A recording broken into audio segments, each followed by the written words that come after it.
Sandisk just lost a critical level, and this could decide whether we crash or rally to $1,700. In this video, I'll break down the exact level controlling price right now, where the market is likely heading next, and the key zones you need to watch. No indicators, just clean price action. Let's start with what just happened. Sandisk has lost its local resistance around the $1,260 level. This is not just any level, this is the level that was holding price up. Now that we're below it, the market shifts bearish, at least for now.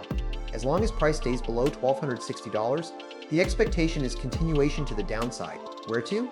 The most likely move is a liquidity grab between $125 to $980. This is where resting orders are sitting and where the market naturally wants to go. Don't think of this as random movement. This is price-seeking liquidity. Now, if momentum continues and we don't see a strong reaction there, the next downside targets come into play.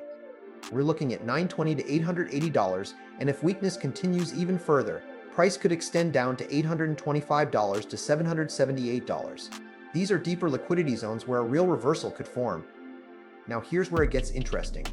If price reaches the $1,125 to $980 zone and holds, we could see a bounce. But this bounce alone means nothing. For a true reversal, price must reclaim $1,260. That is the key level. Without reclaiming it, any move up is just a temporary pullback. If price does reclaim $1,260, that's when the market structure shifts back to bullish. That's when higher targets become realistic. The first target is $1,360. Second target at around $1,500. If momentum builds, the final major target is the $1,700 range. But again, none of this happens unless $1,260 is reclaimed. So let's simplify everything. Trading below $1,260 is bearish. Trading above $1,260 is bullish. Everything revolves around this one level. Right now, the market is at a decision point. We either continue lower into liquidity or reclaim structure and push higher. So don't overcomplicate it. Watch the $1,260 range. That range decides everything.